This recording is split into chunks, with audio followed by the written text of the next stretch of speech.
There we go. What's going on, folks? Happy post-draft day. We are back. Welcome to Pro Fan Talk. My name is Marcus Thomas. Thank you for joining me. Kind of a special edition after the draft, man. We got to recap some things. 88's first out the limo. What's going on, my dude? Jason Sink, as usual. Good to see you, bro. A lot of stuff to talk about, man. What up? What is up? What is up is Howie Roseman shows again why he is the best in the business. There is no question, there is no doubt, and there is no misunderstanding. Howie Roseman is that dude. He is the best in the business. He can wheel and deal.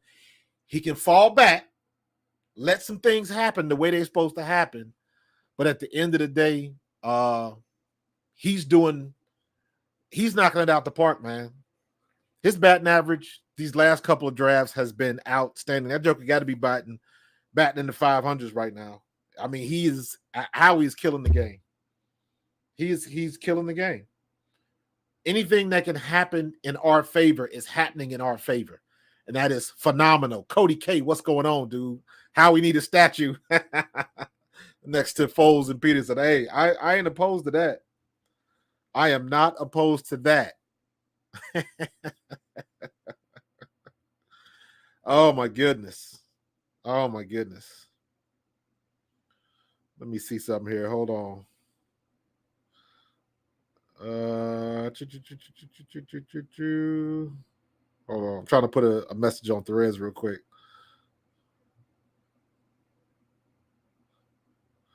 I am live now. There we go.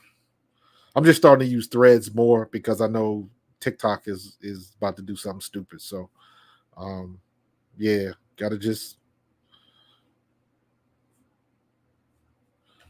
move it around. So, it's a beautiful thing right now, man. It's nice to be in this position, man. Nice to be in this position. Nice to be in a position where your guy, your GM, is making all of the right moves, as opposed to you look at like, what the hell did Dallas do? I think Dallas went all offensive line just about, but they didn't. You can't say they had a bad draft, but they're not making people take notice. Let me say it like that. So, Jason, happy birthday, bro. I didn't realize that, man. Happy draft birthday. Oh, before we go any further, man, I got to give props, man. Got to give props and a big shout out to my guy, Devin Leary. I coached this kid with the GT Stallions. Shout out to the GT Stallions, second to none. Coached with his dad for 9 years. He gets drafted today. Gets his number called by the Baltimore Ravens, man. So congratulations, Devin Leary.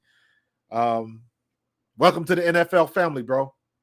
You made it to the top 1% of your class, big boy. So be proud of that. I know I gave Glenn a call earlier. He didn't pick up, but I figured they was all celebrating and doing their thing, man. So congratulations, Devin.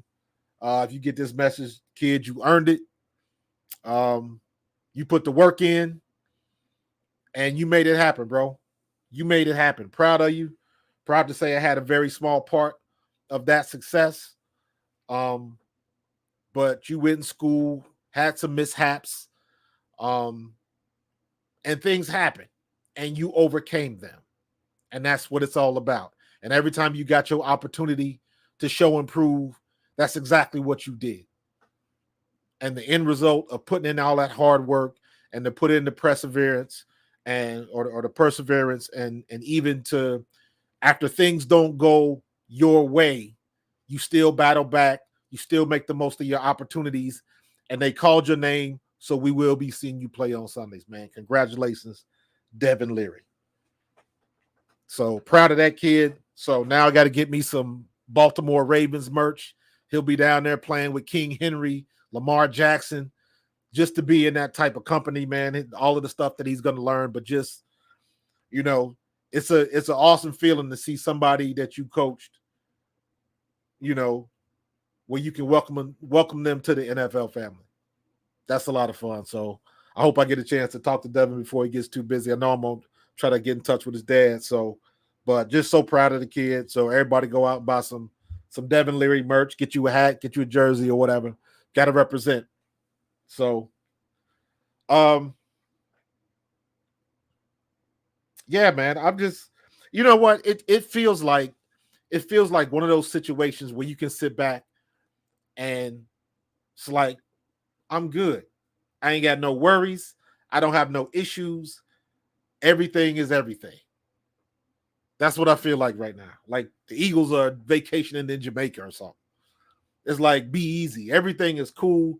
You got the guys that you wanted to get. Never in a million years. All of the mock drafts that we were running, all of that stuff. And you know what? I will pat myself on the back because I'm the one that always says everybody's guessing. Everybody's guessing. You don't know what teams are going to do. You think they're going to make common sense moves and logical moves, and then they go left when you think they're going right. Then they stay when they should go, and then they go when they should stay. And all of this stuff is going on because you never know what somebody's thinking in those war rooms, man. You never know what their ultimate game plan is. And everything was going. We figured that it was going to go, the first 8 or 9 picks were going to go the way they were supposed to go. But, oh, my goodness, when they got to Atlanta, did they upset the apple cart picking that quarterback, Penix, after they just gave $100 million to Kirk Cousins? I mean, that threw everybody for a loop. But it started a trend, and everybody started coming off the board, and nobody was getting any defense. Nobody was picking any defense. I think the Eagles may have been the first team to pick for defense, right? Am I right now? That is crazy. I'm trying to double check all of these facts, man. It's Caleb Williams, Jaden Daniels, Drake May, Marvin Harrison, Joe Alt, Malik Neighbors, J.C. Latham, Michael Penix, Roma Dunze, J.J. McCarthy, Ulu Fashano, Bo Nix, Brock Bowers, Talisi Fuaga. The Colts at 15 got the first defensive player with Leatu Latu from UCLA. They got the edge. Then Byron Murphy. Then it went all defense. Latu, Brian Murphy, Dallas Turner. Then it went to Marius Mims, Jared Verse. And then, it just started getting crazy. But when Steelers got Troy Fontenot, I knew the Dolphins weren't going to get a cornerback. So it was like, this could really happen. And Quinyon Mitchell fell to us at 22. How does that happen? How does that happen with somebody like him? Somebody like he was, I guess you could say that him and Terrion Arnold were 1 and 1A for the best cornerbacks in the draft. That's a legit argument. However, it seemed to me, if you guys thought otherwise, let me know. It seemed to me like most of the consensus on all of the shows and ESPN, and when I watched Baldy and Cosell and all those guys, it seemed like the consensus was that Quinyon Mitchell, is it Quinyon or Quinyon? Quinyon Mitchell was the best cornerback available, period. Everybody kept talking about the Senior Bowl and the pro and the combine, because he ran at the combine and he had a pro day. And it sounds like, just talking, or I'm sorry, just listening to everybody's comments, it sounds like he is a really good leader. He is a really good team guy. He went to the combine, went to a pro day, then flew back to Toledo to go to workouts with all of the new recruits coming in, just to be a part of that. So the kid puts in the work, and he's got those leadership capabilities. And that's what you're looking for. You want somebody that's good on the inside as well as a great athlete on the outside. So we knocked it out of the park on that. And the greatest thing about that is we didn't have to do anything. All we did was fall back and waited. Howie just sat back and wait. And I'm guessing he had to be on the phone. And this is a thing that really kind of touches base on how prepared the Eagles are, because you have to have talked, or you had to have done your research and your homework on what the other teams were looking for. If this person was available, if that person was available, who's moving up, who's dropping back, trading picks and all that kind of stuff. They had to be on top of that in this situation, because you had to be comfortable with all these other teams were doing. You had to be comfortable with that to sit back and wait and, do I need to jump up above the Saints? Do I need to jump up above the Colts?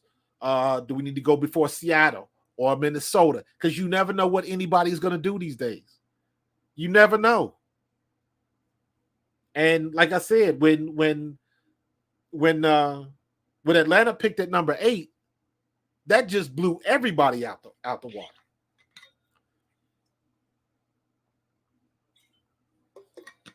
And again, that's who had Atlanta picking Penix Jr. Who had that on their bingo card? Nobody. And that just created a chain reaction of events, because it is my opinion that if Atlanta had not selected Michael Penix, I think the Raiders were going to pick him up, because I think the Vikings were stuck on McCarthy. Maybe he could have went to Denver, possibly. I don't know. Philly, what's going on, dude? Pa Philly man, I got you in the house. I appreciate you. So, Pa Philly man, you never heard of Michael Penix Jr.?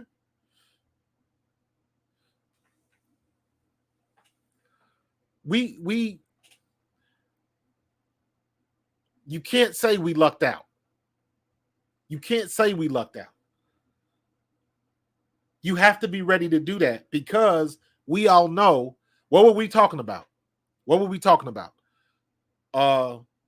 was Howie going to have to give up to move up and get Quinyon Mitchell?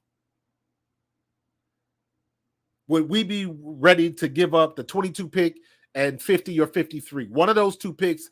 And I know the last time we talked, I was talking about possibly throwing in James Bradbury and maybe some later round picks. We were talking all over the place, trying to figure out what Howie was going to do to go get Quinyon Mitchell. Nothing was off limits. What's up, Michael Bird? Appreciate you for joining me, my guy. Nothing was off limits. We were just speculating all kind of stuff. We didn't know what was going to happen. But nothing was off the table. We knew what the situation was. We knew what we needed.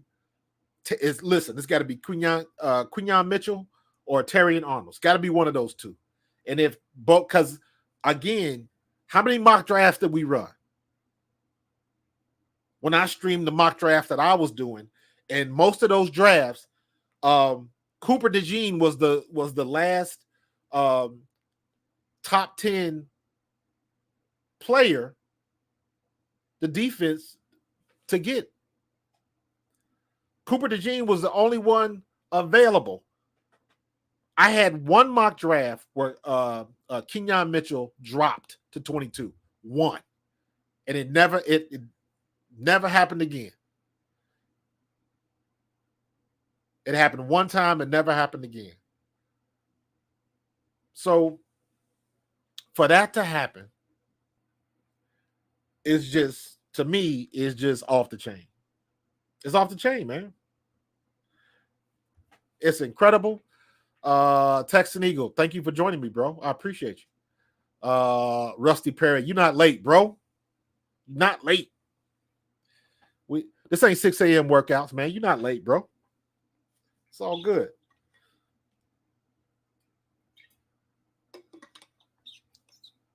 Texan Eagle, we spoiled, bro. We spoiled. Howie's been doing this since 15, 16? And in the last 4 years, he's really honed his skill set. That's the best way I can describe it. Because, and I will say it's his skill set because everybody ain't doing this. Everybody can't, they don't have a GM that can do this. Who do y'all think? Put it in the chat. Who do y'all think had the best drafts besides the Eagles? Besides the Eagles, who do you think had the best draft? Put it in the chat.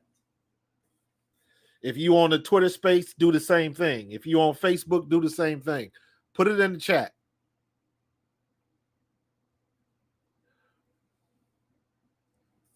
I started listening to us fans more. Okay, Jason. Steelers did have a good one. 88's Lions. David Turn with a $4.99 super chat. What's up, dude? I appreciate that. Let's get to that. Great show. How important are the mental leadership and character aspects for drafting, in your opinion? It depends, number one, what type of team you have and what type of leaders you already have in your locker room. And number two, you just want a good guy, and everybody wants that leader, and everybody wants somebody to be self-motivated and everything like that. It doesn't always turn out like that. So you got to be careful, and you got to understand what you're getting. Because there are people who are leaders, and there are people who are worker bees. And you need both. Because at the end of the day, I don't care how good of a leader you are, you can only play one position on the field. So you got to have some people. I would consider Haason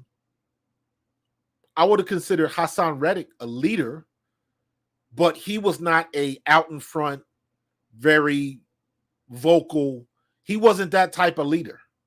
Always in front of the cameras, always doing interviews. He wasn't that dude. He was the dude that show up on the field and get everybody together on the field, bring his lunch pail to work, and he's all about business. So if the personalities are correct and they jive together, and that's the one thing I always give Sirianni credit for. You might not like him as a coach with the X's and O's, but that dude knows how to cultivate an environment in the locker room. He is one of those type of coaches that it's very difficult not to like him. Now, on the outside looking in, you might not like some of his antics, but I guarantee you, inside that locker room, those jokers will run through a wall for him. And that's the type of dude you want steering the ship. So it's important. It is very important because you want everybody looking in the same direction. And we've had times in the past where things kind of get separated. We've had personalities and we've had divas. Everybody likes to bring up T.O. and possibly like Freddie Mitchell, but a lot of times that's just something for show that they could do on the TV. Can you imagine what Fred X would have been like if social media would have been what it is now? Can you imagine Freddie Mitchell coming through with social media? I don't think he would have made it, because everybody back then was looking for that attention, and that was the only way you could get it. Now it's different. Now you got some of these guys making more money on social media than they do on the field. So different era, different outcome, different environment, and it requires different personalities. But you do have to have a balance of personalities. We have the right personalities in the right places. We still got Jalen Hurts. We still got A.J. Brown. Now, Jalen Hurts, very stoic. You see him getting people fired up on the sideline before a game. But when he's out, Jalen Hurts has a very manicured public persona. And he does that on purpose. That's the vibe he wants to put out there. So he doesn't get too crazy with the rumors and all of that kind of stuff. That's why the social media and that's why the media gets so crazy when it comes to Jalen Hurts, because Jalen Hurts don't respond. He does it. Jalen Hurts acts like a franchise quarterback. A franchise quarterback ain't just going to show up. Sometimes he will, but he talks to the people he needs to talk to. He communicates to the people he needs to communicate to. A.J. Brown is in the same vein, but A.J. Brown is a little bit more vocal, but even he is measured and really doesn't pop off too much. And that's what you need. The other guy was Jason Kelsey. He's gone. So now that falls on Lane Johnson. But again, not very vocal, does what he has to do. He'll give the interviews, but Lane Johnson ain't really popping off too much. But in that locker room, he is somebody to be respected. Now you go to the other side. Now you got C.J. Gardner-Johnson. Loud. In your face. Leader. Now you got Brandon Graham. 15-year vet. He might not start next year, but he's the leader in that locker room. We don't have a leader on the defensive line yet. He left. He retired. Fletch retired. Is Josh Sweat going to pick up that slack? And then you got Slay. And whether you like him or not, if James Bradbury is still on this team, James Bradbury is a leader. Because don't forget, there's a reason why we paid him that contract.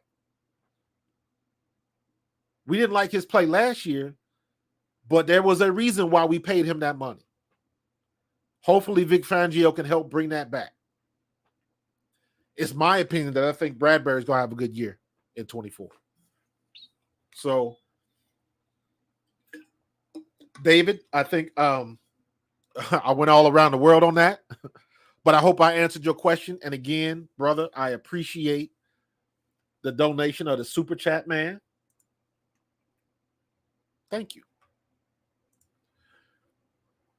So we still are winning in that category. And then when I saw somebody like when I saw Quinyon Mitchell speak, man, I'm like, we need that dude in the locker room.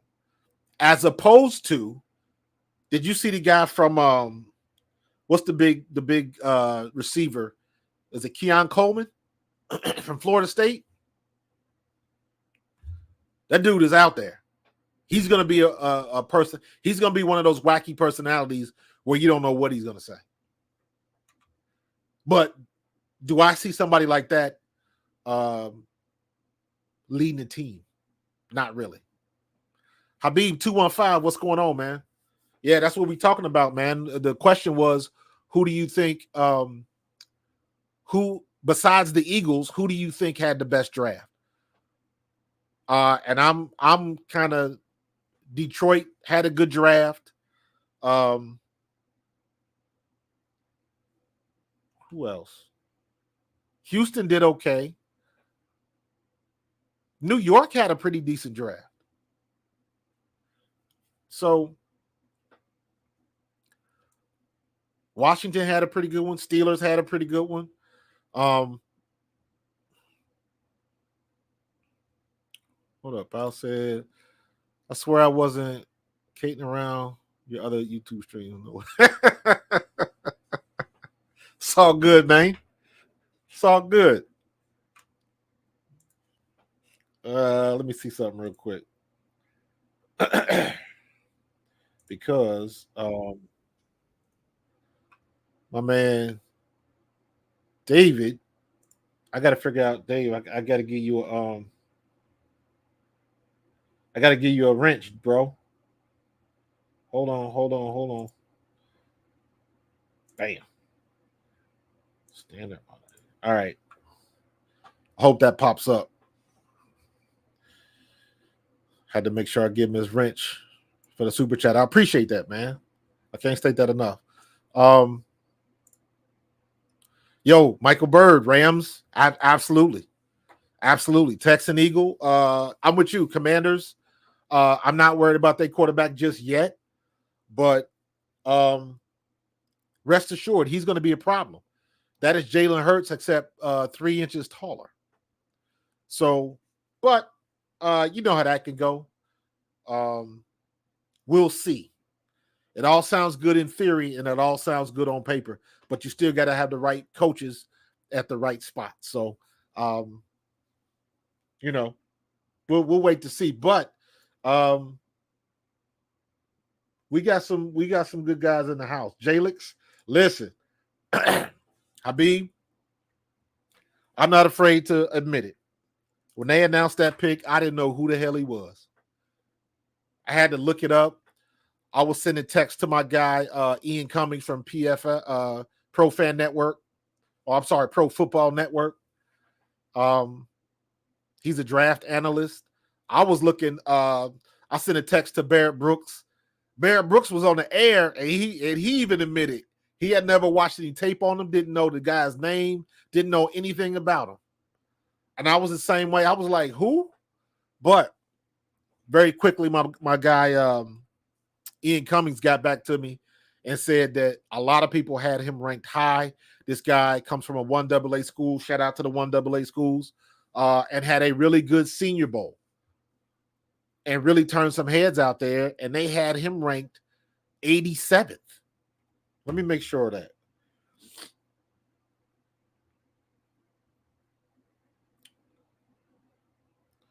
I texted Ian Cummings. I said, need your help on Jalix Hunt. Never heard of him. He said he ranked him 87th overall. That's a pretty good grade. That's a pretty good ranking. So, yeah, man. Pop Philly, man, you not lying, bro. You're not lying. When I talk to other guys that made it to the league, I always make a point to say we are the top 1% of our class. Because less than 1% of all athletes make it to the pros. It doesn't matter if you NFL, NBA, tennis, hockey, whatever. Less than 1%. So we are in the top 1% of our class. So,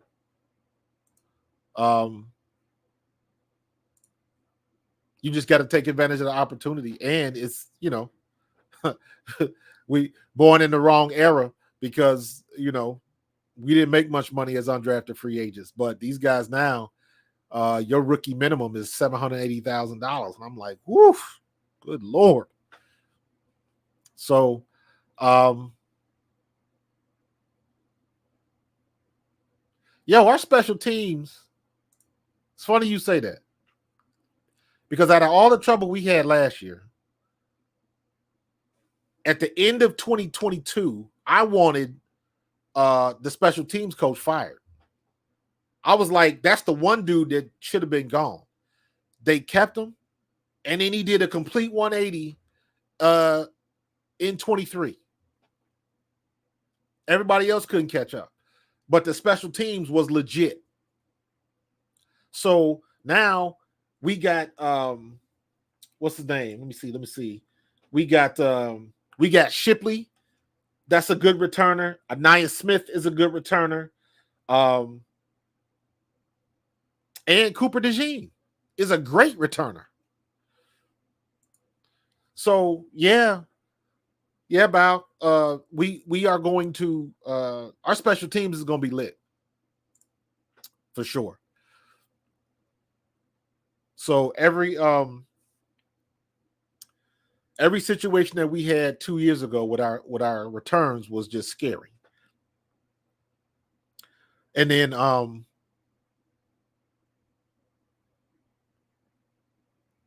Britton Covey, like he turned legit last year. Like I made the joke last year where I couldn't call him Crash Test Covey anymore because he became a legit threat at kick return and punt return. So I had to give our coach his props because they made the changes and they did what they had to do to get better. Why our offense couldn't do that, I don't know. But that's the way that it is. Thoughts on the rest of the NFC East draft? I was impressed with the whole division outside of New York Giants. I thought New York Giants was okay. I think everybody was okay besides Dallas. Dallas scraping. They got the offensive tackle that I was looking at, Tyler Guyton. And they just really had to bolster up that line. They got a linebacker because they got to replace Vander Esch. So they got holes to fill. Dallas got holes to fill. Didn't they just sign Zeke back? So they trying to save money. I don't know what they're going to do with Dak Prescott. They've got a lot of hanging threads. They got a lot of loose ends that they got to tie up. So, but guess what? That is not my riddle to solve. Yeah, and they got BB. Correct. Because I think that was somebody that the Eagles wanted.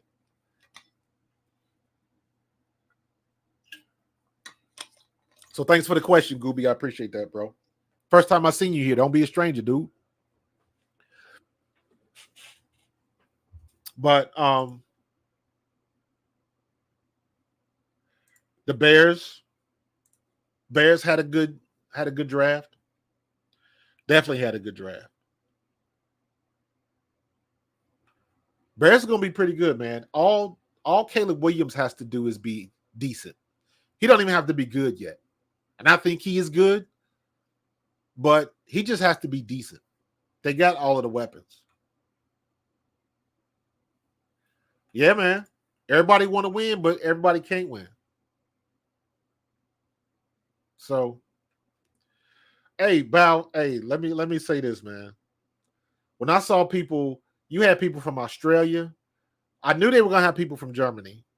And I like to say that I had a small part in that because I am a World League veteran. So I was playing over in Scotland, in Amsterdam, Barcelona, London, Dusseldorf, Frankfurt. We were playing in all them other countries in the mid-90s when they brought back the World League, and we were the ones that started that international game, that international flavor for the NFL. So I'd like to pat myself on the back just a little bit for that. But just to have people announcing picks from, was it Nigeria and Ghana, and like that was incredible.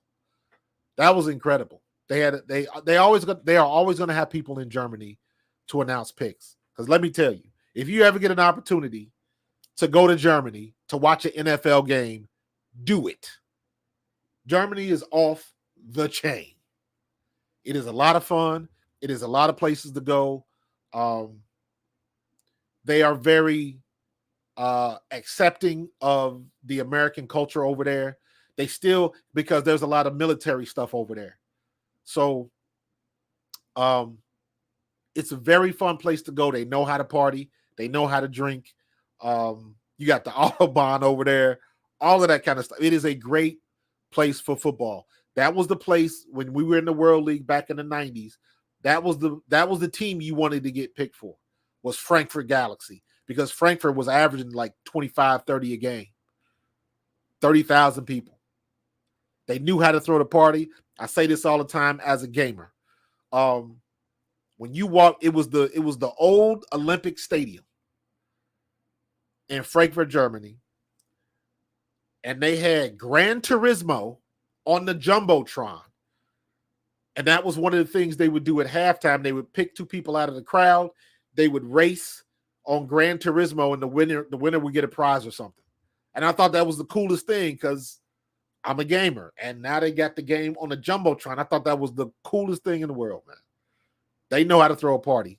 Now you fast forward till today, and you got Ghana and you know, Jordan Mailata's in Australia, and we're going to Brazil, and they went to Germany, and there's going to be other teams in other countries. It's coming.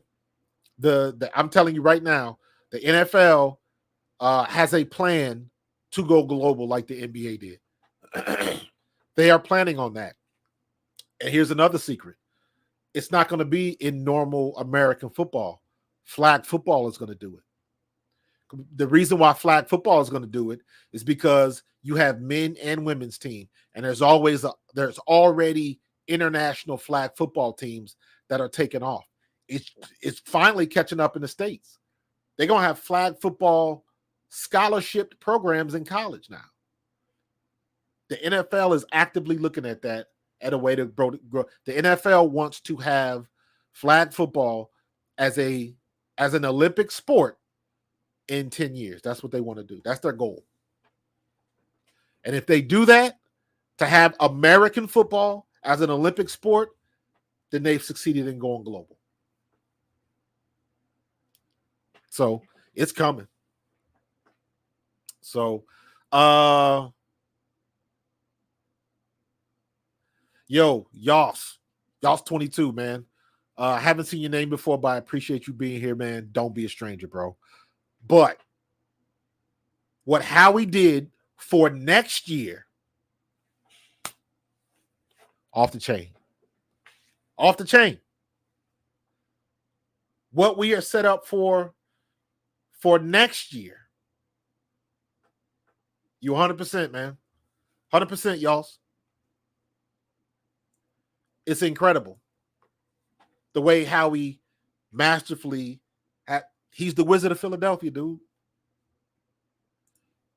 Not only did we get our people for this year, we are sitting pretty for next year. He did it again. No complaints. No complaints. I love it, man. I love it. We're moving right along right now. We got 50 people on the stream. We got 21 on Twitter. We got 29 on YouTube's. And if you are on the Twitter space, please do me a solid and mosey on over to YouTube and check us out, man. And if you are on YouTube already, please hit that like button. You know how it is. You know what we do. Yeah, NFL Europa, you're absolutely right. The leagues are still growing. In Scotland, they already had like basically what would have been intramural teams from people that just made it a hobby. But some of the guys that I played with in Scotland that were international players that were from Scotland, those guys are still coaching. One of my teammates, Scott Cooper, he actually made Chicago's practice squad. So I gotta get Scoops on here. But yeah, man. So I love it that I'm a very small part of that legacy, but I'm a part of it. And I'm proud to say that. We did work back then. And we played in places, you know, Scotland was a rugby country. Everybody's soccer over there in Europe. But in Scotland, they had a really good rugby team. They had a really good rugby player named Gavin Hastings. He was like their version of Jordan, but in rugby. And he was on our team. just to get people to come to the games because they would come to see him. And we probably averaged like maybe 8 to 10 a game. And then every when we won the World League, my second year in '96, we had like 30 something thousand at the championship game. So it was like I love talking about that, man. I had a blast. I can tell you all the life lessons and stuff that I learned. That we'll save that for another episode, but I'll get into that because I had a blast over there, man. Learned a lot. Yo, if they do have a Claymore's roster from '96, yes, I am on there. Absolutely. I'm gonna have to look that up because I would buy Madden. That was from Madden '96. I have to see if I can get that on like Steam or something like that. I'll buy that. Howie just broke the NFL draft record for 8 trades. It's Howie season. And let me be honest with you, I was getting tired of it. I was like, man, just go ahead and pick a damn linebacker, please. Like, we got to stop with the picks. But, and this is when I say, because that's just a situation where even me I get caught up in, looking what everybody else is talking about on the social media and all of that kind of stuff, man. And it's, you got to trust the process. You got to trust that the dude knows what he's doing. You got to trust that Howie Roseman has done the homework, has done the investigation, and they know what's going on, and they got a good plan of action. And he has shown that that is the case the last 6 or 7 years with the Eagles. He's shown that. So sometimes it is very easy to jump on Twitter and seeing what Adam Schefter and Ian Rappaport is talking about. Then you get into the Eagles groups and we bitch moaning and complaining because we didn't draft this person or we didn't get Peyton Wilson or we didn't get Edge Cooper or whatever. I was comfortable Edge Cooper, Gray from North Carolina. I can't remember his name, but the linebacker from Kentucky, all the way down to the linebacker from Mississippi State that led the SEC in tackles. There was a lot of good linebackers. So even if we didn't get Trotter Jr., I was under the impression that we couldn't really miss at linebacker. Whoever we would have gotten would have been good, whether it would have been that kid from Penn State, whether it had been Edge Cooper. Because in my estimation, and this is just my opinion, I don't think there's too much of a difference between Edgerrin Cooper, Peyton Wilson, and Jeremiah Trotter Jr. The only difference is the size. Edge Cooper is maybe 1.5 inches, 2 inches taller, and then Peyton Wilson is what, 6'4"? But here's one thing I didn't realize about Peyton Wilson. Peyton Wilson he's old. Let me see. Peyton Wilson, he's 24. He's 24. Okay, he just turned 24. So you got a lot of these guys. And I'm saying that because 18, 19, 20, 21. 17, 18. When I went to college, so I had to go for report early for camp. My birthday is in July. My birthday is July 12th. You report to camp in August. So I had just turned 18 when I went going into my freshman year in college. I just turned 18. 19, 21, 2. So yeah, I was 22 going on 23. 23 because I was a 5th-year senior. I was 22, I think. Because I graduated 88, graduated in 90. So yeah, I'd have been 23. 22 or 23. But now you got some of these guys because you got 6th-year seniors. Some of these guys are 25. That's what the deal was with Michael Penix. That's why that was so weird because Michael Penix, I believe, he was one of those 60-year seniors.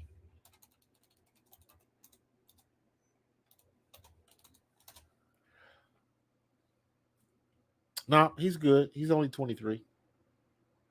So he's good.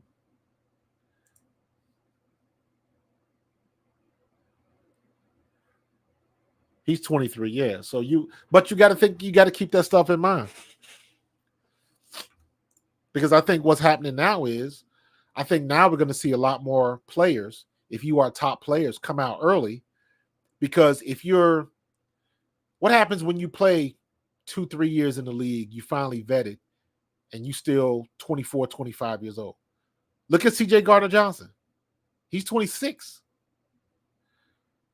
And it seems like he's been in the league for a long time.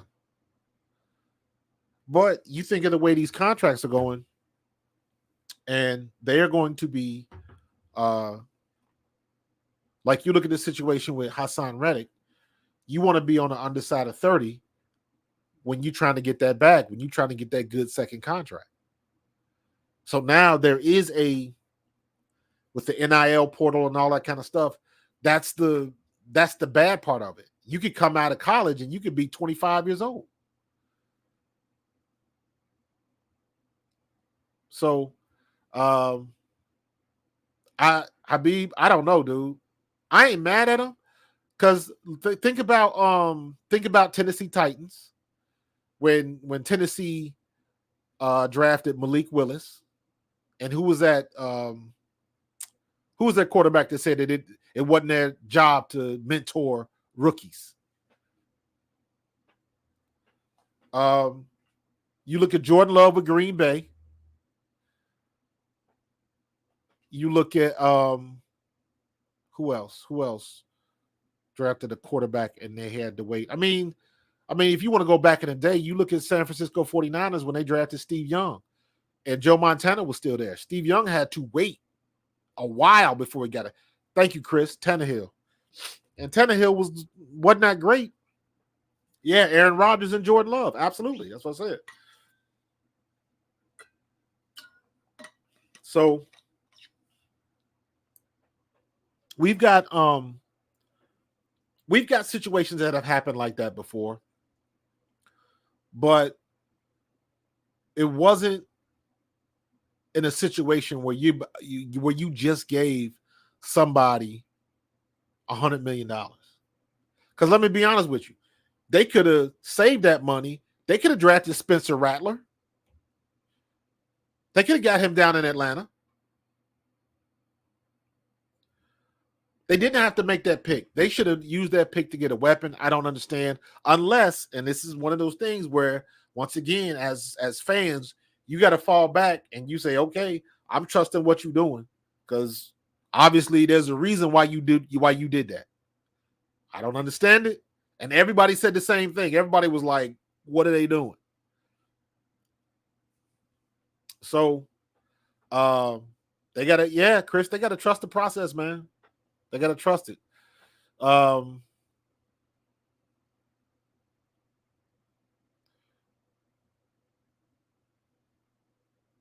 that a trade for Steve?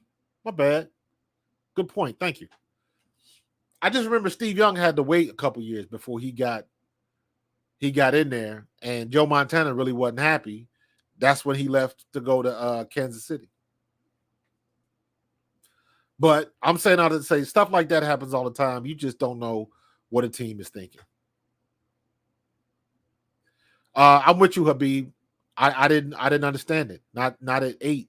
You had too many. Y'all could have got a weapon for Cousins, or put somebody on defense. Y'all got a playmaker down there that you drafted with Dejean. I thought if you was going to take anybody, y'all should have stepped up and got Brock Bowers. Atlanta.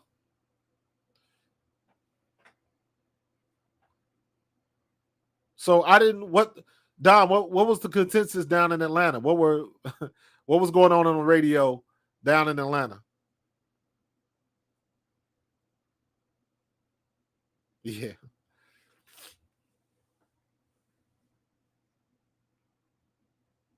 Everybody's gonna have every draft is gonna have something.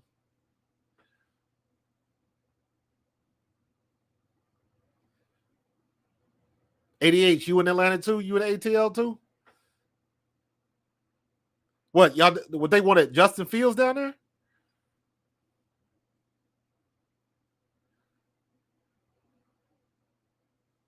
Y'all could have Atlanta could have did anything different. Just that was just I'm not. Yeah, I'm not going. The I understand the pick and why they did it. It's just they could have went in a different direction and still came with the same answer. So, um, you know what? I really want Justin Fields to turn into something because I just think Chicago just did him so wrong, and I hate feeling like this about Chicago because I like Caleb Williams and I want to see him succeed. But the other half of me is like, screw y'all if y'all gonna do that kid like y'all did, especially because I'm biased because Justin Fields came from O State. So, I'm always gonna be for my Ohio boys. So it you know, I think Caleb Williams is gonna be good. And I hope Justin Fields gets another shot and gets with a good group of coaches that can take him to where he should be. Justin Fields turned into a running quarterback in Chicago because he was running for his life. And Justin Fields at Ohio State was not a running quarterback. He was slinging that peel all over the place to Marvin Jr., and he was not a running quarterback. Not at all. I'm with you. They should have got a Duze. Dawn, you might not be wrong in that. This is what I want to know. How do you pay somebody $100 million and they have only won? They only have one playoff victory in their career. How do you pay somebody $100 million? I do not understand that. I need Kirk Cousins to either put that book out about hypnotism or do something because I need to know how he gets that money. He is a good quarterback. I would not consider him an elite level quarterback. I don't know. Does he have a face that just says "Give me money"? I don't know, but he keeps getting it. Do I need to take my shirt off on the airplane and wear a gold chain or something?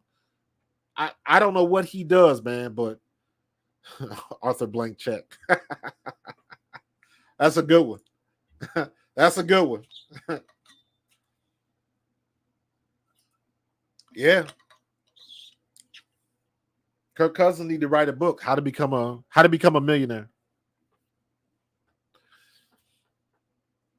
Because they keep giving them money, man. They keep giving them money. And I ain't mad at them for taking it. If they're gonna offer it, take it. Shoot. If they're gonna offer them, take it. You don't get a raise. Yeah, we'll see. We'll see. Yeah, I know Arthur Blake, he got money, man. I know he missed the Home Depot down there. Give him a discount on building a house and 2x4s for that new deck. So it all comes in one way, shape, or form, but it's all good. But I'm just happy where we are right now, man. Damn, that damn Howie Roseman, bro. Golly. Golly. Hey, I hear that, Chris. God got his back, but God got a lot of backs that ain't getting 100 million. Yeah. And it's funny, man, because I'm at the point in my lifetime where I'm probably going to see, and forgive me if this sounds a little bit too morbid, but I'll probably see Jerry Jones pass away, Arthur Blake pass away. These are the only owners that I've ever met or ever seen in the NFL. So, sometimes it kind of seems like, are they reaching for straws? Like when I was with the Eagles, Norman Brayman was our owner. And if you from the Philadelphia area, you know how that went with Reggie White and, and I think about that stuff all the time. Every time I see, they always show our draft picks coming in the facility, give the presser. They walk around the offices, meet all the coaches. Then they go in the meeting room and, they have the whole staff in the film room and everybody gives them a standing ovation as they walk in, stuff like that. They make it an event. And that's what I mean when you ever heard me say that Philadelphia has become a destination city, a destination franchise. Because people come to Philadelphia, they go to NovaCare, they look at the stadium, and they are impressed and want to come here. When I was playing and we had the vet and what our facilities look like, no. It wasn't.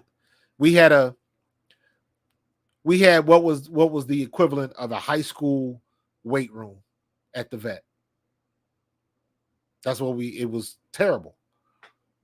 It was absolutely terrible. We would have been better off just getting if they would have gave all of the Eagles a membership to Planet Fitness or something like that. But hell, Planet Fitness didn't exist back in the day. Bally's or whatever. So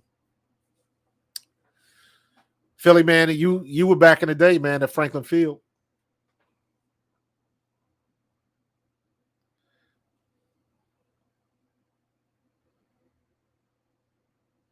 So it was just, but I'm saying that to say it's a good feeling because I know where we came from. I know what it was like because I got the utmost respect for Jeffrey Lurie. Like that dude, always have. I've told you guys my core memory about him.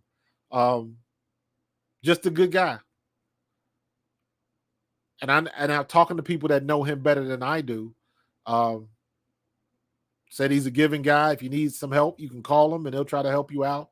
All that kind of stuff. And even when I go to alumni events, you guys will see my pictures. He'll stop, take a picture with you, talk with you for a while. He'll remember your name. Like he's good like that. You know what I mean? So I've always had the utmost respect for Jeffrey Lurie and how he turned the franchise around and all of that nonsense that we had at the vet. Outside of the turf and all of that kind of stuff and the jail underneath the vet and all of that kind of crazy stuff we had. Just if a player was going to come to Philadelphia and they had to tour the vet, they would not want to sign. It back then, I guess it was 100% about money. 100% about money. The cats and the rats, man. The cats and the rats. Yes, I did see some rats running around Vet Stadium. Never saw them with any rats though, but there were a lot of cats running around there. So, but it just was not a nice place. It was old. Just yeah. Some of the rumors are true. Let's just leave it at that. Yeah, Habib, Howie's the executive of the year almost every year, man. So, it's good that he is on our squad. It's good that he is on our squad. We've got a lethal offense for the next 4 years. For the next 4 years. So, how old is Devontae? For Devontae Smith. Devontae Smith is 25 years old. So by the time this contract is up, Devontae Smith will be 29. So he probably won't get another contract, but he probably don't need one. So that's what I was saying. Jeffrey Lurie, man. Jeffrey was that dude. So I'm with you 100%. 100%, dude. Love Jeffrey Lurie. But our offense is locked up until we're in good shape for the next 4 years. Let's just say it like that. 88s. Let's get into this, man. I'm going to bring y'all into this.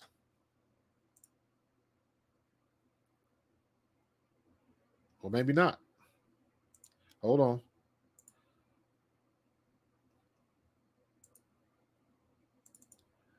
Let's see. There we go. All right, now we're cooking with grease. There we go. All right. So let's look at what we did. Obviously, Quinyon Mitchell, first round pick out of 22.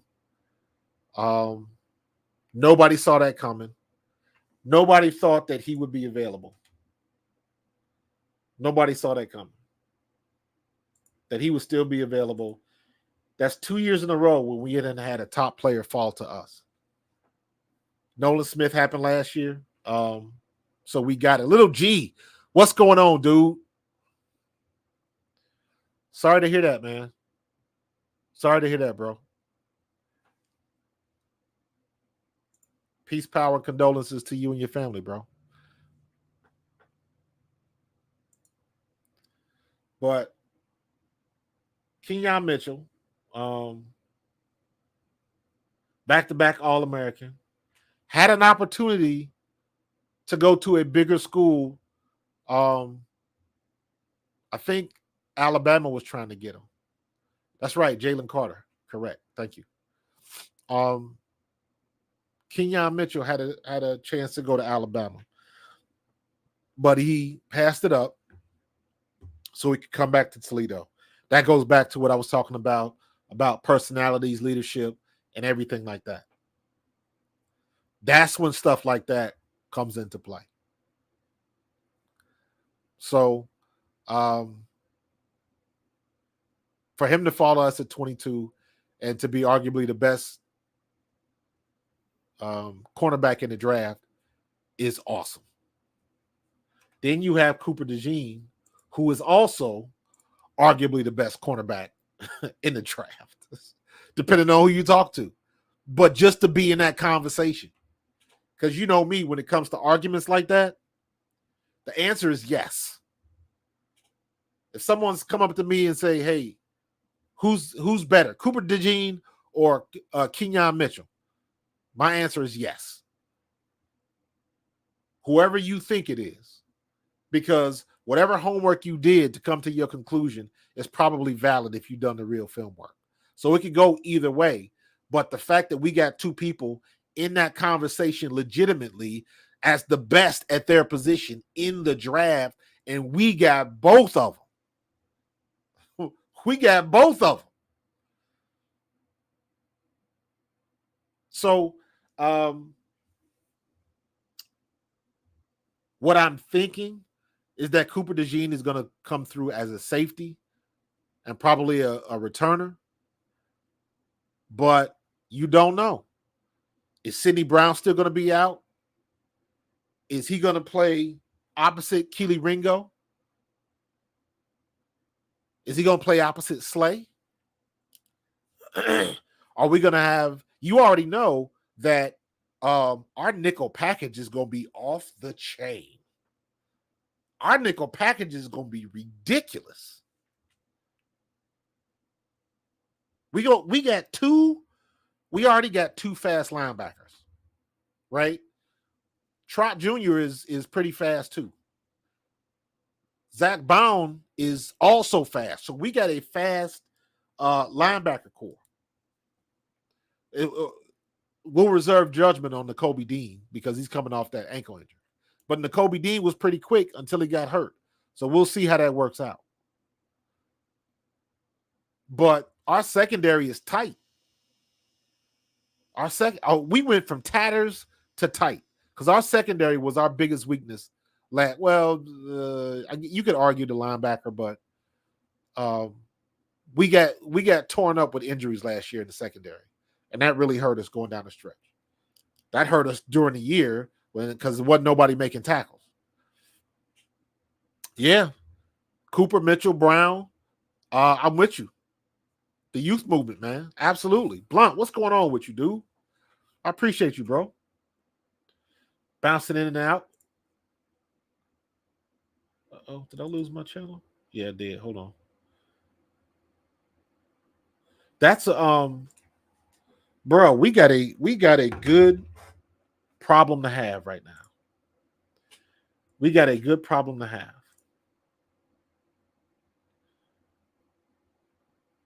Hold on for a second.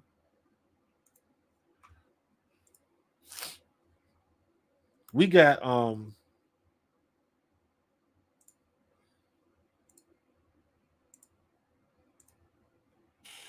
We got all of these people. We do have a youth movement.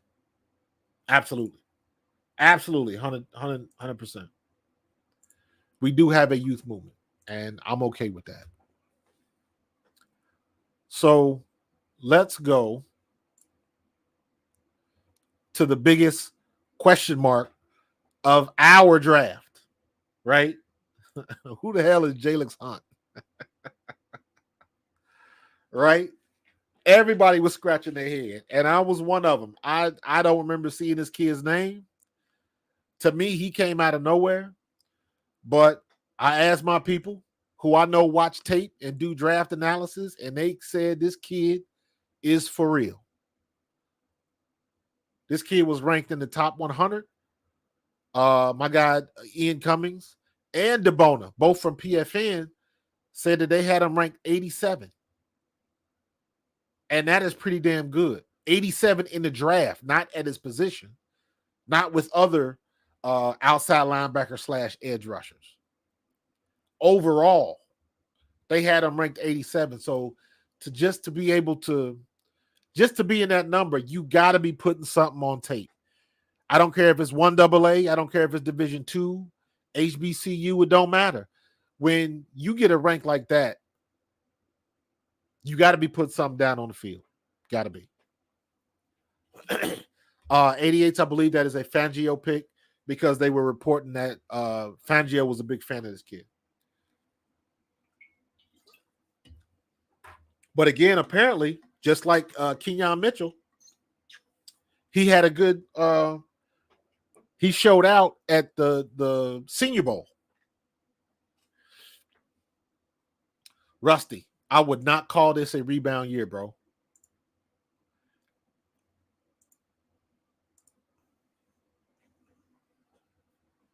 I would not call this a rebound year.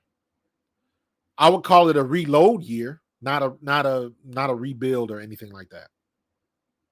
No.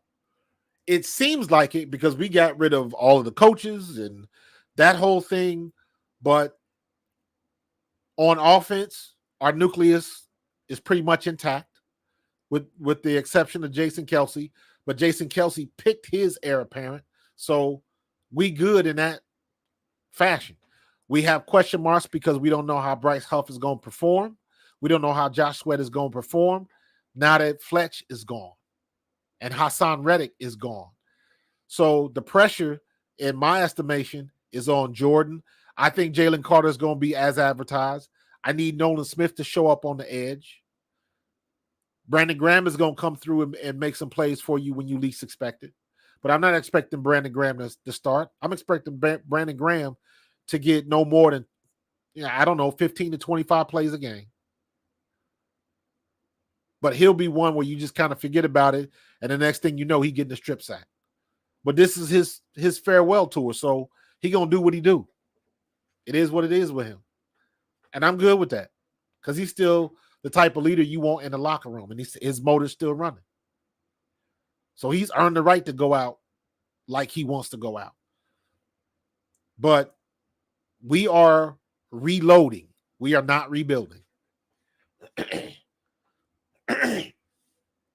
You guys know how I feel about Cam Jurgens.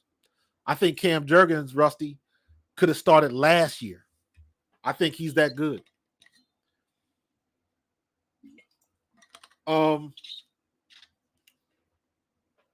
Do I think he can make the roster? Yes. Will he make the roster? That remains to be seen because you still get, what's his name? Tyrion Price. That kid's a big back that can run. And then you got the thing called the numbers game. It's heck, you look at Kenny Gainwell's history. Kenny Gainwell, since he was in college, has always had somebody on his heels who everybody thought was better than he was. But he never comes off the field. He did that in Memphis. And even here, I mean, with the exception of last year, because there was no misunderstanding that DeAndre Swift was that dude. So he had to fall back. But when it was him and Sanders, there was some that would argue that he was better than Miles Sanders. And I'm saying that, and I liked Miles Sanders. Because you in my wheelhouse. You're talking about a running back that can throw the ball. We had the opportunity to do some other things with Kenny Gainwell, and we didn't do it. The same way we had the opportunity to do some things with DeAndre Swift. Even though Sanders and Swift both were 1,000-yard rushers, they still didn't use them correctly. And I think Kenny Gainwell got caught up in that shuffle. They didn't use him correctly. Kenny Gainwell can catch the ball out the backfield and can make people miss. Kenny Gainwell is an explosive player, but you got to feed him the ball. You got to feed him the ball. So, Blunt, I hope you are correct, my bro. I hope you are correct. I hope Kellen Moore just comes in with a very common sense outlook on what to do and how to fix our offense. From hot reads, blitz pickup, formations, and shifting to just staying with the hot hand. I still can't believe, and it still frustrates me when I think about it, that because of the media, we jumped in this war of words with fans because they thought A.J. Brown was being a diva because he wanted the ball too much. And the only thing he did was rattle off 5 games that had never been seen in NFL history. If that's what a diva does, I want that diva. So sometimes we got to get out of our own way and let the people play. So how much does Laurie have in that say? How much does Laurie have it? Laurie. Oh, you mean Jeffrey Lurie? In what type of say? Rephrase that question, Philly man. Jason, I hope you're right, bro. I think he will because again, the track record. If you saying how much does Jeffrey Lurie have into like running the offense and making those decisions, he has. Here's the deal. At the end of the day, it's his team. That is his property. He owns it. So at the end of the day, it is his decision. He can veto everybody. Howie Roseman, he the owner of the team. He can say, Howie Roseman, I don't want Quinyon Mitchell. I want Michael Penix Jr. He could have said that. And when you're the owner of the team, they're your toys to play with. But Jeffrey Lurie is a good businessman. And being a good businessman, let the people that you pay do what you pay them to do. Right? You pay Howie Roseman all of that money to be a good GM, let him be a good GM. Because if you wanted to be the GM as the owner, you had every opportunity to do that. That's Dallas's problem right now. Jerry Jones transitioning from owner to GM, and let's be frank right now. At this point in his age and in his career, he's not a very good GM. If you're going to bring your son up to be the president of the team and to make those GM moves, then you need to get out of the way and let your son do the work. Because if Stephen Jones is any type of good GM, you'll never know because Jerry Jones is still in the spotlight trying to make all the decisions. At least that's the optics of it. I could be wrong. But we've said this for years. You don't want your owner having press conferences after every damn game. You don't want that. An owner is supposed to sit in the box, collect his money, and when he sees something going on with his team, he can step down and make an adjustment. You do not want your owner as a celebrity in the media. That's bad for business. And it's been 30 plus years since Jerry Jones has done anything of any type of significance.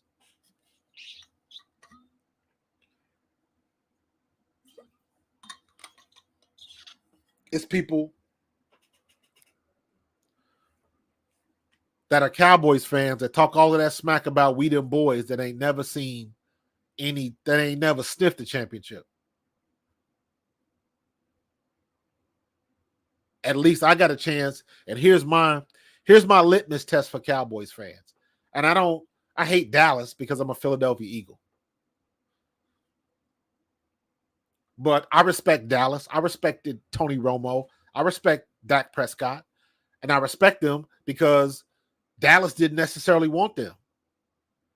They didn't really want to let Dak Prescott be the face of that franchise. They didn't want that. They wanted to go in a different direction. If you remember, they wasn't sold on Tony Romo.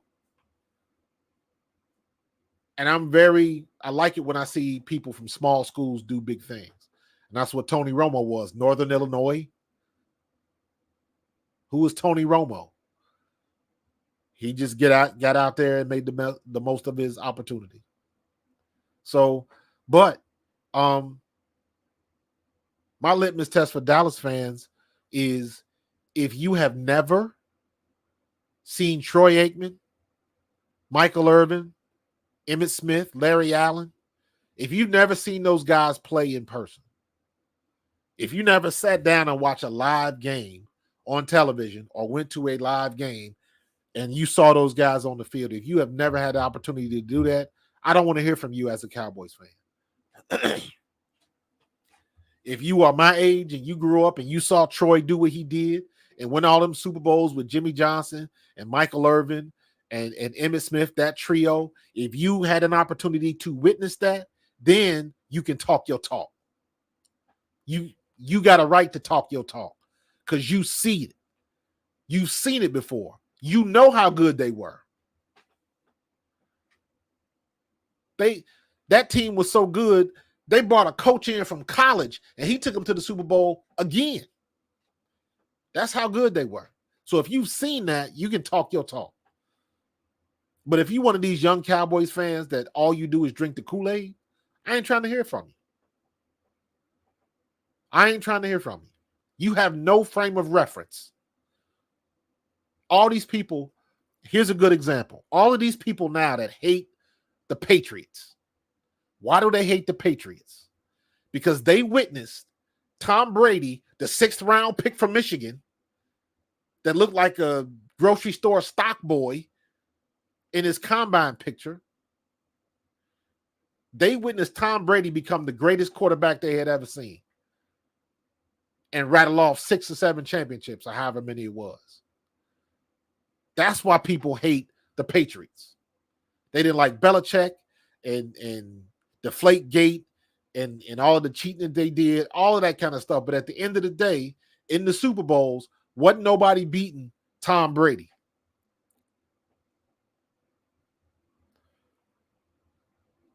Eli Manning and Nick Foles.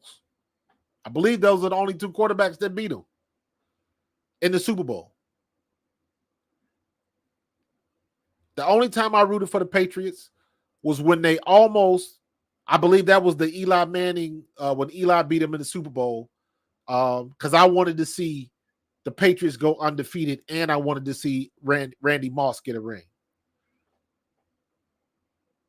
But I ain't been a fan of the Patriots since they cheated my boy Willie T out of a chance to go to the Super Bowl when he was with the Raiders and the tuck rule game. But in spite of all of that, the reason why so many people hate the Patriots was because the Patriots in the 2000s were just like the Cowboys of the late 80s and 90s. So all of those Patriots fans now, they don't even have a frame of reference when the Patriots were god awful. When Irvin Fryer was the number 1 pick for the Patriots. Patriot fans now, they don't remember how bad the Patriots were. The Patriots used to be horrible,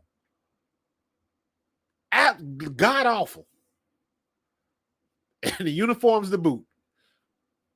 So they don't have a frame of reference of what it was really like. All they know is the good stuff. They don't remember the bad stuff. These young fans, anyways. Again, if you my age, you old enough to remember when the Patriots wasn't even a blip on the radar. If a team was playing the Patriots, that was like playing homecoming. What time is the step show? So a lot of these young fans, they got it twisted. And that's just the era that we in. That's just the landscape, the environment that we in. Everybody want to talk smack like they done something, and they haven't.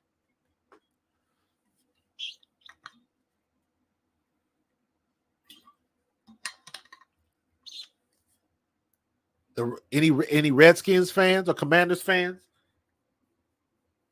I got love for you because Doug Williams was one of my coaches in the World League.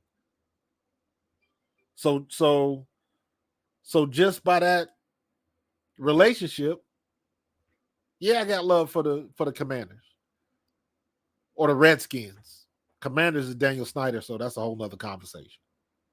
But you understand what I'm saying. Tom Brady looked like a wrestling jobber. But anyways, what were we talking about? Jalen Hunt. Nobody knew who this kid was. Edge defender, remarkable athletic traits, and potential to increase in size and strength. His speed is clearly evident both as a pass rusher and in run pursuit. Jalen began his college career at Cornell, so he's a smart kid, as a safety. Hunt was also named Southland Conference Defensive Player of the Year and first team All Southland Conference. So he was at Cornell, and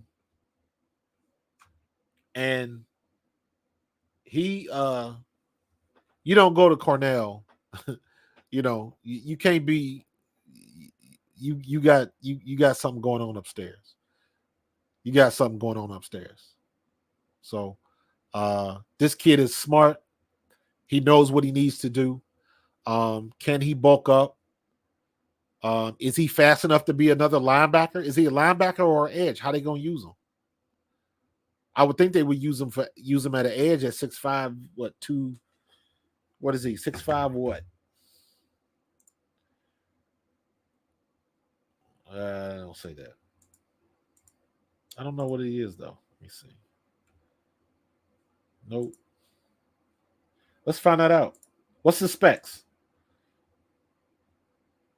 Let's go here.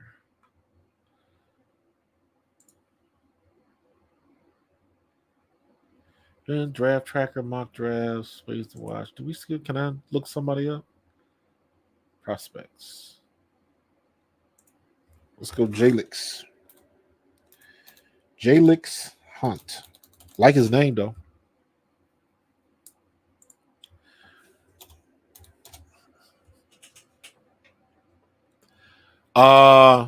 You might not be. That might be a thing. 6'4", 248. Okay. I don't like what they're doing there. Okay. 6'4", 248. I like that size. Jason, what's his 40 time? Can you tell?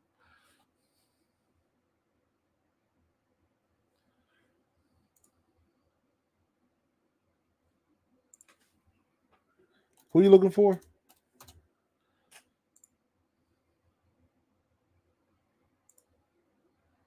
You said Jared Wiley.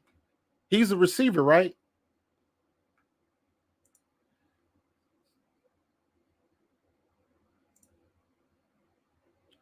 Caleb Williams. I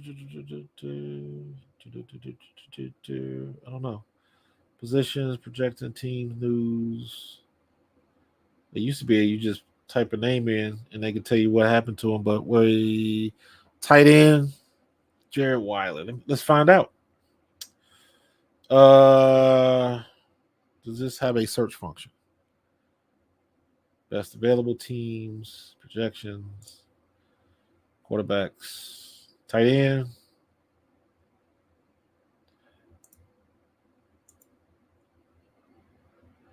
Jared Wiley.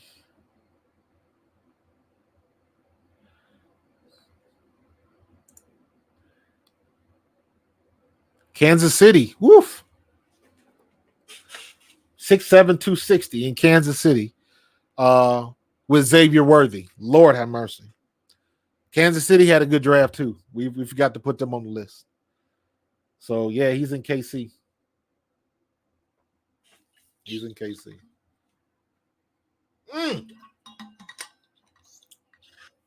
Jason, who's 464? At Jared Wiley? Or was that for Jalix? Jalix Hunt. Which one was that for? Either one is good. At 6'7", 260. Let me see. S Blunt. Who we talking about? Who we talking about? I'm getting confused. We got so many comments coming up. Who we talking about? S Blunt. Who we talking about? We talking about Jalix Hunt or Jared Wiley? I'm assuming y'all talking about Jalix Hunt. For Worthy to Kansas. That's right.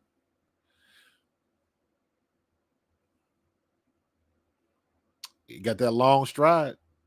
Yeah, man. Plus, Hunt's pro day was off the chain though. His pro day and like I said, the Senior Bowl. Senior Bowl is where you really impress people because you're going up against the competition. You're doing one-on-one drills against offensive linemen and cornerbacks. That's how Quinyon Mitchell cemented his spot because he's going up against the top wide receivers, Worthy and Ad Mitchell and all of them at the Senior Bowl. I would argue that the Senior Bowl is a little bit more important than the Combine. Jalix Hunt ran a 4.64 at the Combine. Okay. So here's the thing with the Combine. Because everybody gets gaga for the 40 times. And let me tell you about the 40 times. And I use myself as an example because I've actually found my Combine results. I found some website that still had them up there. I think I pasted it somewhere. But in any case. So when I went to the Combine, I didn't do all of the, I didn't have no Nike deals. I wasn't at a big school, so our school didn't have a deal with Nike. And this is back in the day where East Bay, you still had to order the stuff out of the magazine. And, you had to wait 2 weeks while it was shipped to your school.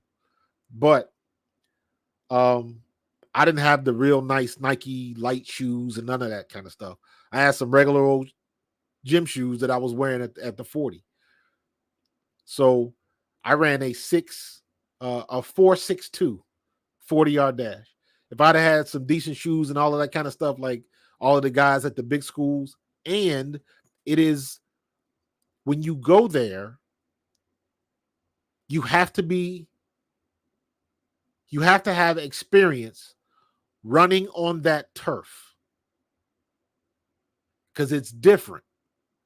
If you've ever played on different fields with different turfs, that artificial turf is different from place to place.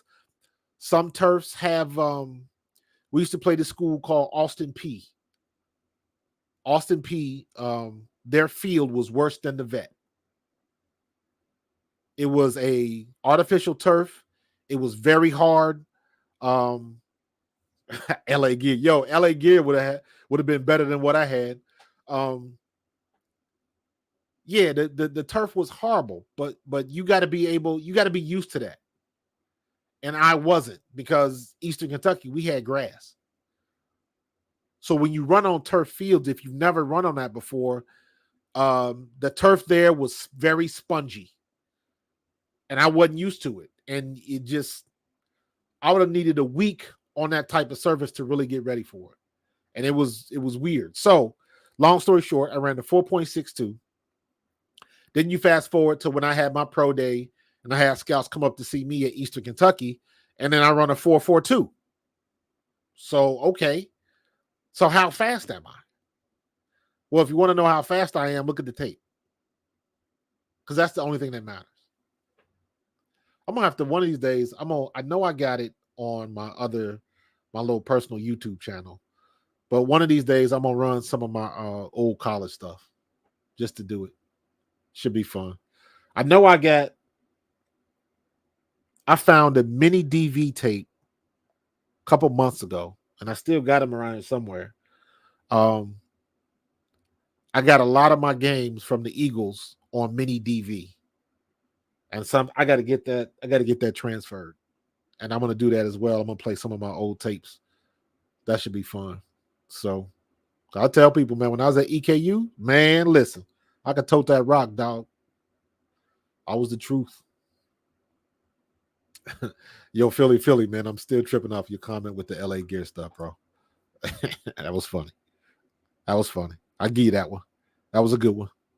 LA gear, or I was wearing like New Balance, or wearing what were they wearing in the 90s with the rappers? The Le Coq Sportif.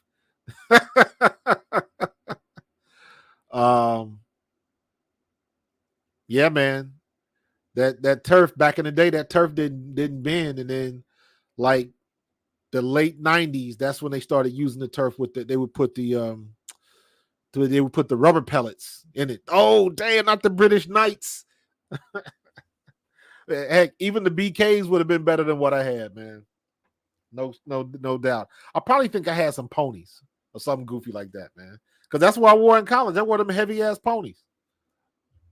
So I was too, like, stuff like that didn't bother me. Like, I could have easily told my dad, like, Dad, I'm gonna go to the store and get me some Nikes, some 7-stud Nikes, hot tops, because I would wear hot tops in the games, and it wouldn't have been no problem. But that just wasn't the type of kid I was. I got whatever they had it, I was good with that, because that didn't have no bearing on how good I was on the field. I could run past you in ponies just as fast as I could run past you in Nike. So, but I will say, when I went to that combine, that would have made a difference in my combine time, for sure. Starter jackets. Yo, it was only recently that I threw out my starter jackets. They gave us, like, one of the benefits of being in the NFL, they would come in every week on Wednesday, because you play on Sunday, film session on Monday. Tuesday is NFL day off. So Wednesday, you resume the normal week. You back to practice. So when we would come back on Wednesday, we would have what was the crazy sweatpants everybody was wearing? The Zubaz. They used to wear, all the bodybuilders used to wear the Zubaz. So we would get starter jackets, Zubaz pants. Like, we would just come in the locker room, and a package would be in our locker. And we would wear the stuff, and, it'd be some of the ugliest stuff, but it would have that NFL shield on it. And, if you saw somebody wearing it, we were the only guys that got this stuff. So it was kind of crazy, man, but it was fun, man. But them loud ass starter jackets. Yeah, back in the day, man. But all right. Shipley. Let's look at Shipley real quick. Shipley. Now, the one thing, just watching some of his tapes, right? Again, another smart kid, 4.0 at Clemson.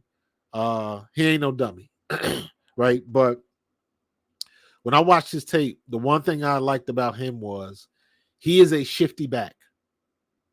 He can shake you, make you miss. But the one thing I really, really like about him is after he shakes and bakes you, he is all about getting back to north and south. He is not trying to run all the way around you or beat you to the corner a lot. He'll do that if that's what the play requires.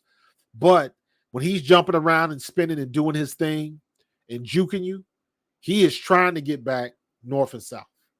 So I like that. I like the way he does it. Everybody's concern can be fumbles. We had the same thing with Miles. So that's one of those things where if he doesn't get that together, he won't play. It's that simple. So I don't concern myself with that. I do, however, worry about that stuff because they don't practice it enough, and that goes back to my gripe with the newer-a-days instead of two-a-days. So they just don't practice that stuff, and you don't get callous because they don't hit in camp. Not today, but I will be doing a video about wearing the Halo helmets in games. That, yeah, we'll talk about that later. But yeah, man, if he's fumbling prone, he will either get cut or, he'll be on the bench. He's a 4th-round pick. I've seen 4th-round picks get cut before. Not out of the realm of possibility. They'll waste, $80,000 in the signing bonus to not have to pay a salary for the next 3 years. If he doesn't cut the mustard, he doesn't cut the mustard. And, that's the fastest way to get promoted to fan is to put the ball on the ground, especially as a running back. So, but I think he'll be all right.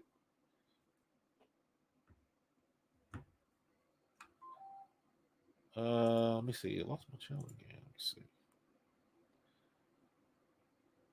So, all right, now we get Anaya Smith, another good wide receiver, another good slot, young guy coming in.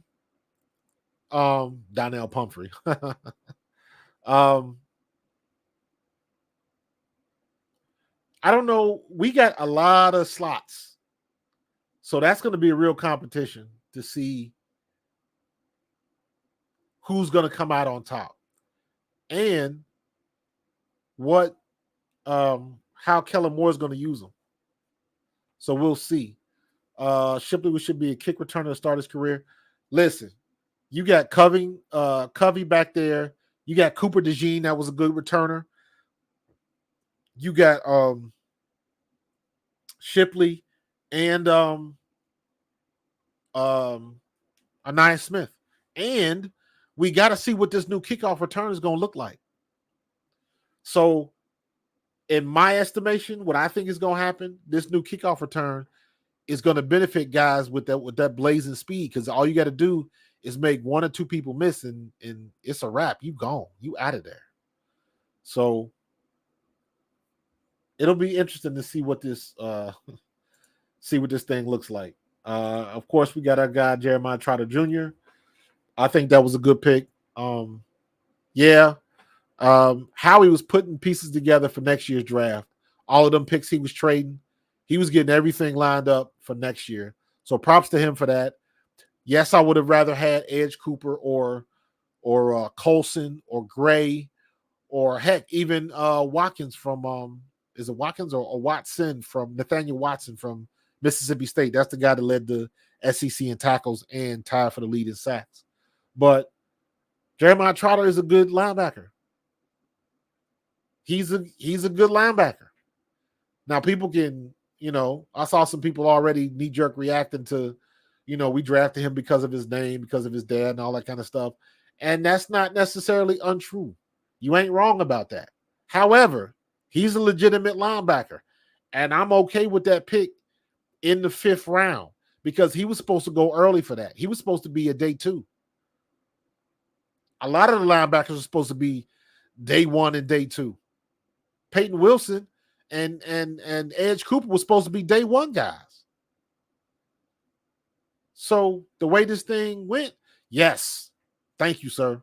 Thank you. Say again for the people in the back. Say it louder for the people in the back. I said this a couple days ago, that right now, today, with Vic Fangio leading the troops, Devin White, our defensive line, and what our secondary looks like today, our defense already is better than what we had last year.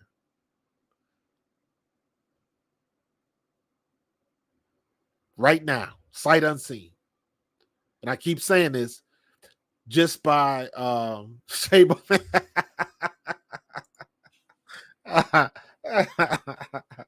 Shame on me for throwing that jacket away. I think it was built up in the closet somewhere, man. It wasn't doing nothing but taking up space. That's funny.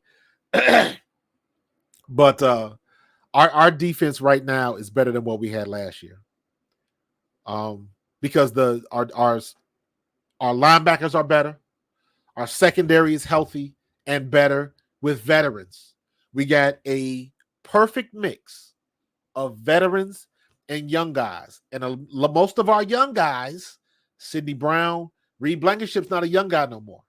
Sidney Brown, Eli Ricks, Keely Ringo. Now we got Quinyon and Edge Cooper. So we got a good mix of young guys. And then we got Bradbury, Slay, Avonte Maddox, C.J. Gardner-Johnson. We got a very good mix of veteran leadership. And I would consider C.J. Gardner-Johnson the upper echelon. I would put him a tier under what I would consider elite because he's been hurt. But he is definitely in the upper echelon of safeties in the league. So him and Slay, and listen, not for nothing, Slay can still run. We wasn't saying that about Bradbury, but Slay can still move it. So, and I saw the jokes he had on his social media account and all of that kind of stuff. You know, he's embracing the young movement coming in, and that's what we need. I don't think they cut Bradbury. I don't think they cut him.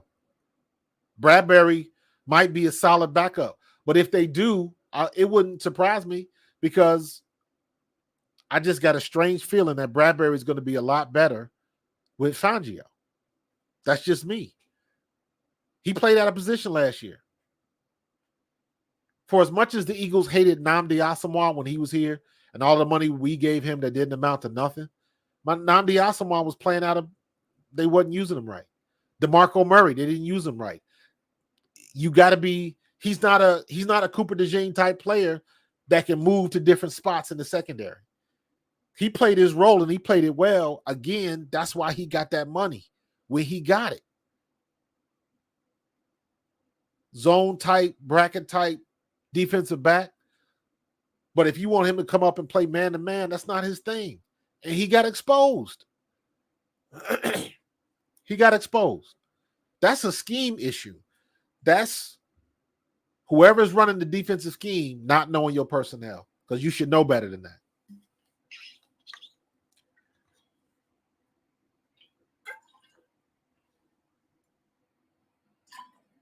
So I know everybody wants Bradbury to be cut, but I'm not sure that's going to happen.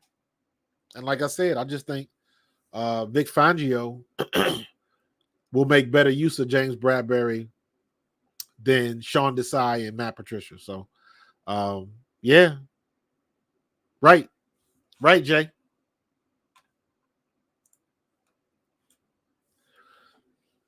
Nah. Come on, man. How you say Tidrick? Come on, dude. Funny, but wrong. You wrong on that one, though. That ain't right. That ain't right. Funny, but you ain't right, dude.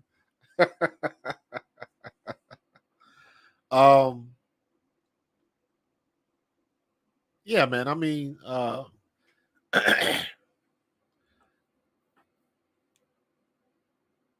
it's all about where you are and what the scheme is. Because all of the bitching and moaning we do about James Bradbury did not exist in 22. Bradbury was solid. That's why I keep trying to tell y'all, man. There's a reason why we paid him that money, that $12 million or whatever we paid him to come back. Y'all, you got to remember the course of events. C.J. Gardner-Johnson left, and then Slay was on the way out, and then they changed his mind. Slay thought he was out of here. And if we would have signed C.J. Gardner-Johnson, Slay would have been out of here.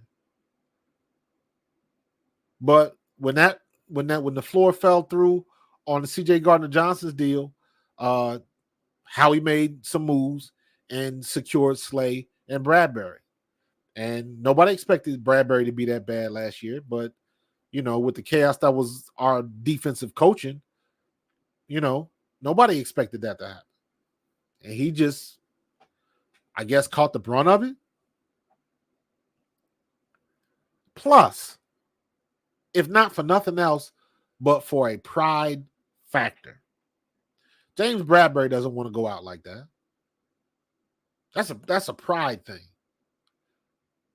James Bradbury was a solid upper echelon defensive back, and he had one of the worst years you could have at that position. He don't want to go out. He don't want that to be his last season. You don't want to go out like that. So he's going to be looking to show improve and to show these young fellas something and everything that comes with that ego of being a veteran. So I don't see him being as bad as he was last year, but we'll see. John, what's going on, dude? Snuck in here. I am very interested to see the undrafted players they got in. Me being an undrafted free agent myself, I got a lot of love for these young players that finally get their opportunity and they trying to make it, in this league. Because the odds are stacked against you if you undrafted, because they done already gave the money out to the people that they drafted and they want to keep them. They done already signed a contract. So, yeah, man, 100%, 100%, Tedrick.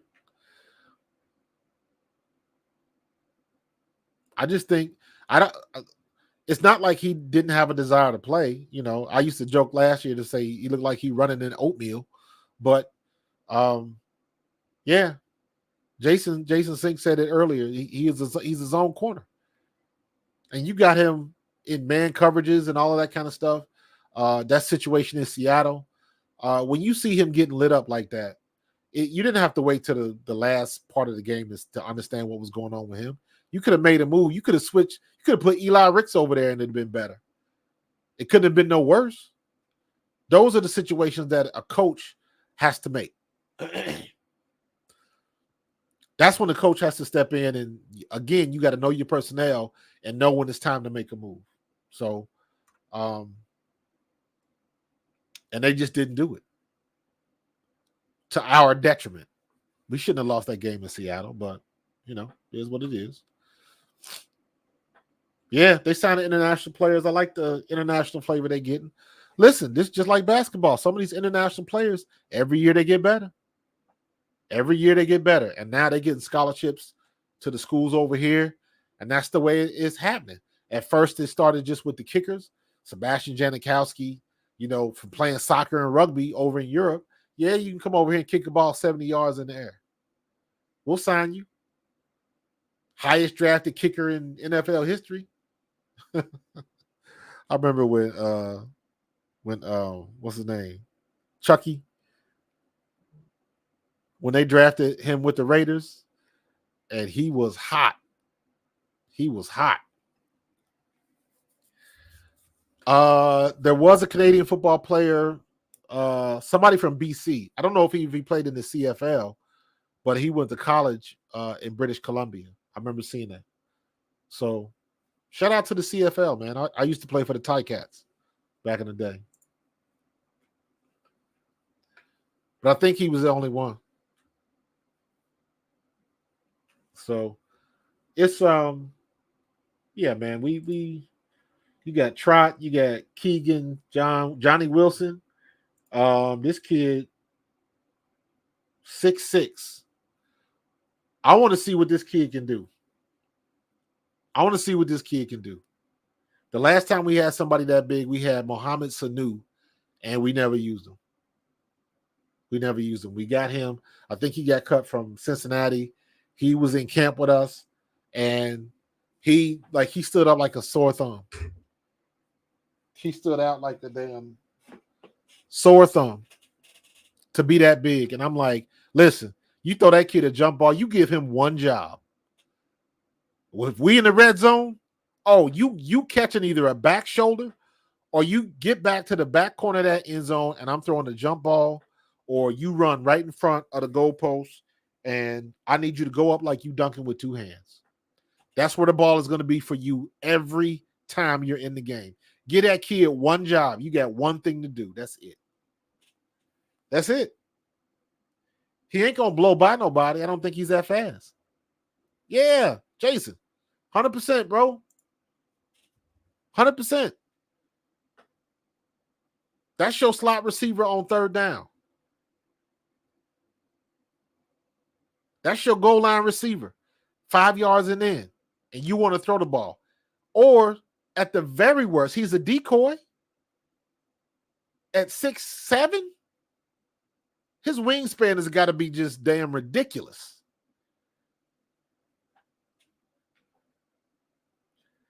Tallest wide receiver measured at the combine since 2003. And I'm trying to remember, what was Mohamed Sanu?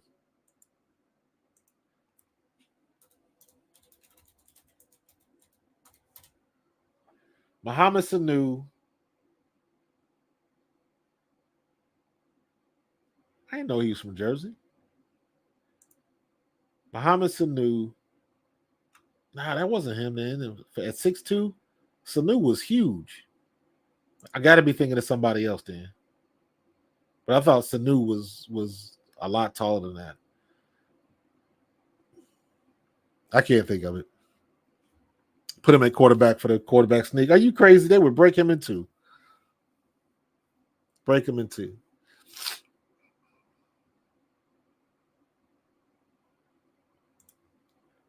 Yeah, Blunt, I thought 88. You're correct. You are correct, 88. You are correct. MoMA. Yes, you are correct. I thought the Eagles were going to either their first pick or either 22 or 50 was going to be an offensive lineman. If somehow Amarius Mims or what's the guy that because they talked about Stoutland liking this guy, one of their offensive linemen.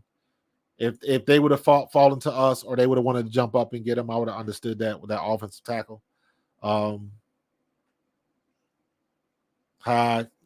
GOAT, Harold, you know what? I need to reach out to Harold to see if he would do that for me. See if I can get Harold on here. That'd be the first time I get on the Hall of Famer.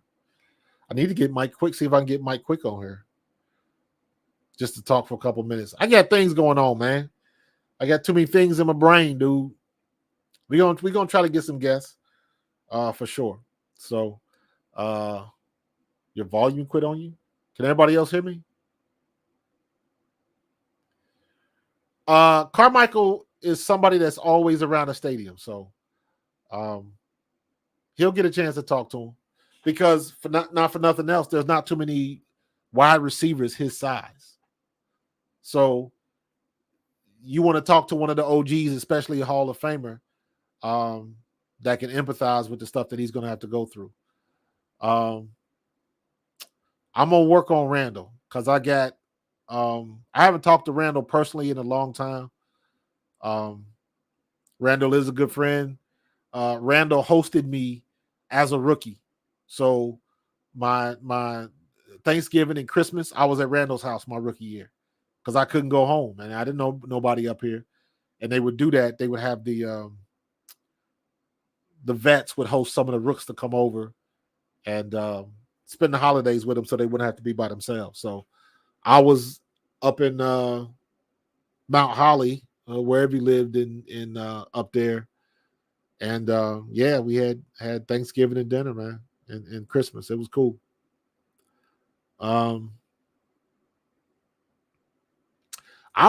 Zinter was a late round guard that I had in my mock drafts a lot, falling to the Eagles, but it just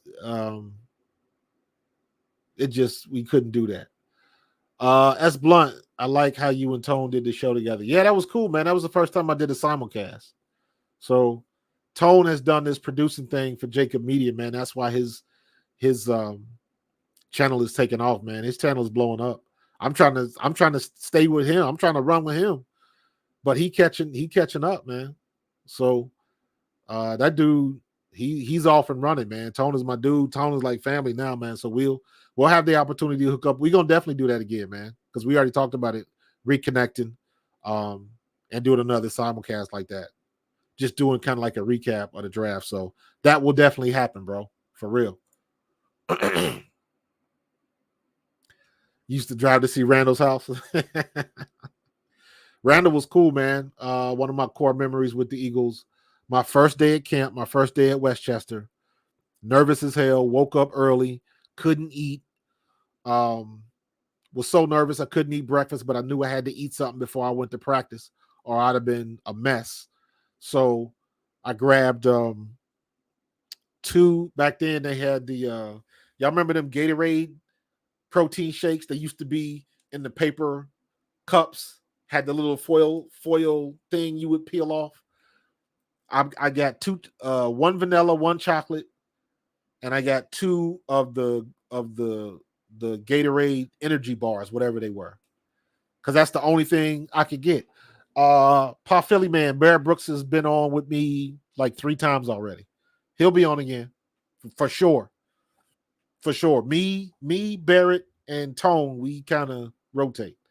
But yeah, man, first day at Westchester, I'm down at practice.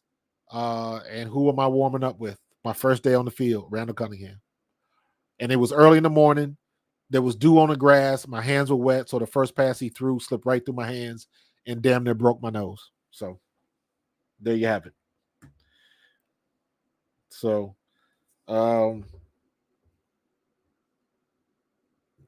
Buddy Ryan bat drill.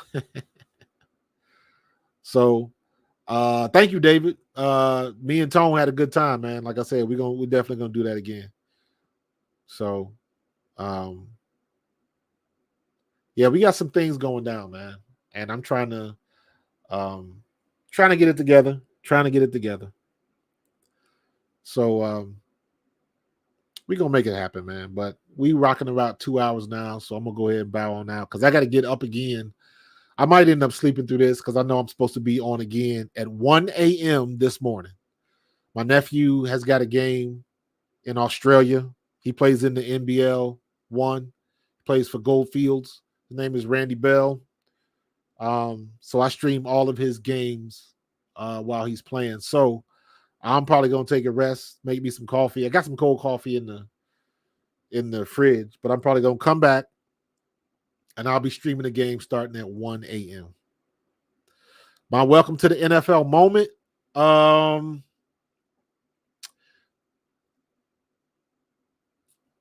It was in preseason. We played Cincinnati. And I was in, and we didn't have, thank you, S. Blunt, man. I appreciate that, bro. We were playing Cincinnati. That was a goal in my rookie year. I wanted to make it through camp because our third preseason game was Cincinnati, and I at least wanted to have the opportunity to play in front of my home crowd, right? So I'm in the game, and I'm on strong side. We didn't have like a fullback, halfback type thing. It was just whatever the play was. If you was on the left and it was a strong left, then you was the fullback. So whatever side you were on with the tight end, you were the blocking back. And I had to go in. It was a pass play. And I had to, I'm pass blocking. So I'm inside out. That's the rule. I'm in the guard center gap. And this big Mike linebacker came through and lit me up. Now, back then, Mike linebackers were big. You got guys like Levon Kirkland, that was 260.